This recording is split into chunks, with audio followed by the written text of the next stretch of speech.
Well, James, we've had this strange story to do with 5-year-olds and transgenders. Take us through it. Oh, I mean, the woke corporates just will not stop, but there's a bit of good news in this story. So Good. Last like week, that. State Farm Insurance, big, massive insurance company in the United States, they always portrayed themselves, their slogan was always, like a good neighbor, State Farm is there. Well, I'm not sure you'd want to live next to this neighbor because they had, for a short time, partnered with a group called Gender Cool to offer books about transgenderism and gender identity to 5-year-olds. 5-year-olds. 5-year-olds. Great. And quite explicit at that. Now, thankfully, and this is continuing a trend which we have been seeing in recent weeks, there was a huge stink kicked up, and State Farm very quickly backed down and said, no, sorry, this is a big mistake.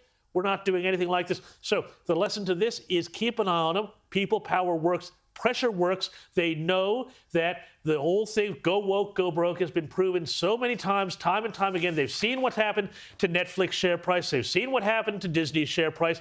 They don't want the same thing happening to them.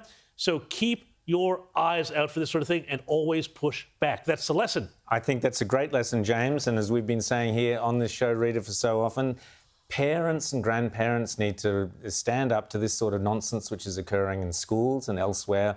It takes a lot of courage and often it comes at a cost, but that is the only way forward, is for people to stand up against this nonsense. Conservatives need to go one step further, because so much has been just resistance. When this insanity just goes up to just, new levels, there's stop. No, we don't want to have graphic books for 5-year-olds about transgenderism. That's not appropriate. But how about Conservatives actually push their own values? Say, we want to have some books. Yes. Pride in your country. We want to have meritocracy as a value that you champion. When is that ever going to happen? Exactly. I mean, it's always defence with Conservatives, and I think that's part of the reason that the left wins.